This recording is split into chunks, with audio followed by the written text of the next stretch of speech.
Selamat petang, salam sejahtera. Saudara-saudara sekalian, untuk makluman Anda semua, masa hadapan Hisamuddin bakal reput, tapi tubuh parti baru paling sesuai untuk KJ.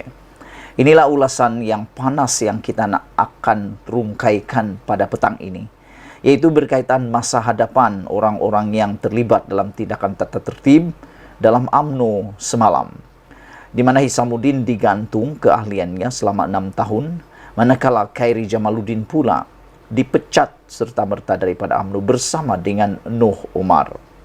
Saudara, seperti dalam tajuk ini, masa depan Hisamuddin bakal mereput dalam UMNO, kena 6 tahun tak boleh buat apa-apa, tapi tubuh parti baru pula paling sesuai buat KJ.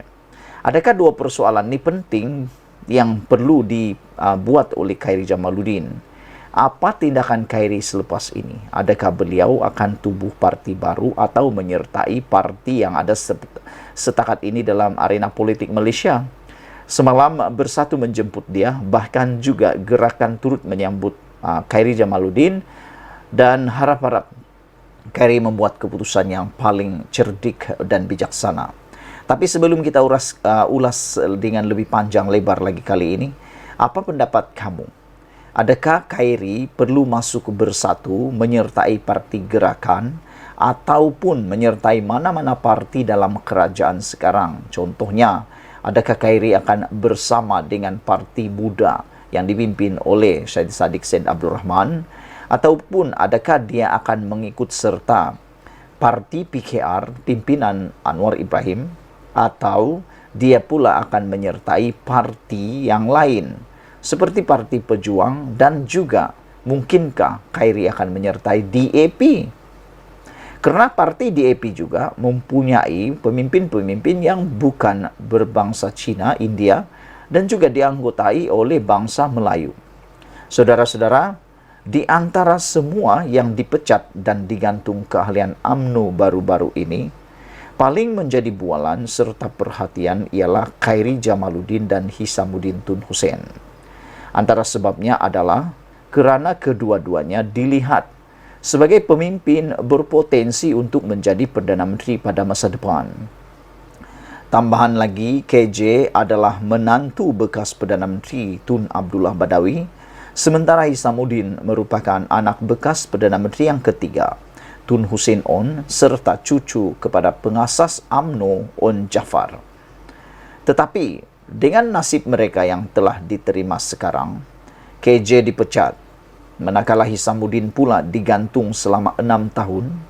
Apakah yang harus mereka lakukan selepas ini untuk terus bernyawa dalam dunia politik di negara ini? Anda tolong bantu saya untuk memberikan jawapan. Mana tahu Anda mempunyai jawaban yang terbaik untuk Khairi dan Hisamuddin Tun Hussein. Apakah pilihan yang terbaik untuk mereka lakukan untuk terus bernyawa dalam dunia politik di negara kita? Bagi KJ, meskipun pilihannya agak terbuka untuk menyertai parti lain, itu bukanlah pilihan yang sesuai serta selamat. Di ketika banyak pihak menganggap menyertai PKR adalah sesuai bagi KJ, tetapi dalam keadaan sekarang, di mana PH dan BN sedang bersama membentuk kerajaan perpaduan, pintu ke arah itu boleh dikata sudah tertutup. PKR bukan saja tidak akan mempelawa, malah tidak mungkin menerima KJ sebagai ahlinya demi menghormati UMNO sebagai rakan kongsi dalam kerajaan. Menyertai Bersatu juga tidak sesuai dan tidak selamat bagi KJ, kerana di dalam parti itu sendiri ada ramai pemimpinnya sedia yang turut mahu memburu jawatan Perdana Menteri. Dengan itu, jika KJ memilih menyertai Bersatu, sukar baginya untuk melepasi penonjolan pemimpin sedia ada dalam parti itu, seperti Hamzah Zainuddin, Azmin Ali, dan Muhyiddin Yassin sendiri yang masih mengidam jawatan Perdana Menteri buat kali kedua. Lain-lain parti seperti DAP, Gerakan, PAS, atau Amanah barangkali tersangat tidak sesuai untuk KJ menyertainya. Tersangatlah tidak sesuai. Di ketika sama, Oleh kerana menunggu dengan setia kepada UMNO dan berharap diterima semua sebagai ahli suatu hari nanti, sudah tidak lagi bermakna baginya. Menubuhkan parti baru adalah langkah paling sesuai bagi Khairi Jamaluddin. Dalam hal itu, KJ bukan saja mesti berani berbuat demikian, malah sedia melabur modal yang mungkin tidak sukar baginya dalam menghidupkan parti baru itu nanti. Beliau wajib berani, seperti Syed Saddiq Syed Abdul Rahman, untuk menubuhkan parti baru.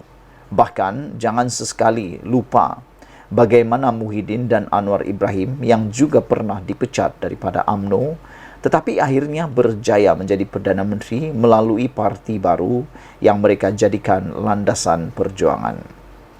Untuk menjadi Perdana Menteri, berharap kepada UMNO semata-mata tidak lagi suatu pemburuan yang selamat. Bagi Hisamuddin pula, berikutan adanya akta lompat parti, langkah beliau agak tersekat sedikit untuk melangkah jauh selepas hukuman penggantungan yang diterimanya. UMNO tidak memecatnya kerana statusnya sebagai ahli parlimen, dan jika tindakan demikian diambil, ia akan membebaskan beliau membuat pilihan untuk menyertai parti lain. Tetapi dengan hanya keanggotaan atau keahliannya digantung, Hisamuddin di waktu yang sama turut tersekat daripada menyertai parti lain kerana ia menyebabkan kedudukannya sebagai ahli parlimen Sembrong tergugur. Pendeknya, dengan hukuman itu, Hisamuddin akan terus mereput di kaki 5 UMNO, serta hampir pasti tidak lagi dicalonkan dalam PRU 15 akan 16 yang akan datang. Hisamuddin juga dikira sudah tiada masa depan lagi dengan UMNO dan hanya membuang masa baginya Waima untuk menyebut lagi nama parti itu. Selepas KJ menubuhkan parti barunya nanti, eloklah Hisamuddin Tun Hussein bersama-sama memperkuatkan parti itu. Jika datuk dan bapanya pun meninggal dunia di luar UMNO, tak usahlah Hisamuddin gundah gulana untuk membuang terus UMNO dalam hidupnya. Persoalan besar pada petang ini sebelum kita berpisah ialah, apakah Khairi Jamaluddin bersama dengan angkatan UMNO, ahli UMNO yang dipecat dan digantung ini akan menubuhkan parti yang baru? Kerana untuk pengetahuan kamu semua, yang dipecat dan digantung ini bukan orang-orang biasa, tapi semuanya mempunyai credibility dan berkebolehan serta punya peluang besar untuk memimpin negara. Sekian dulu untuk kali ini. Jangan lupa tinggalkan komen kamu, tekan butang subscribe. Kita jumpa lagi. Bye-bye.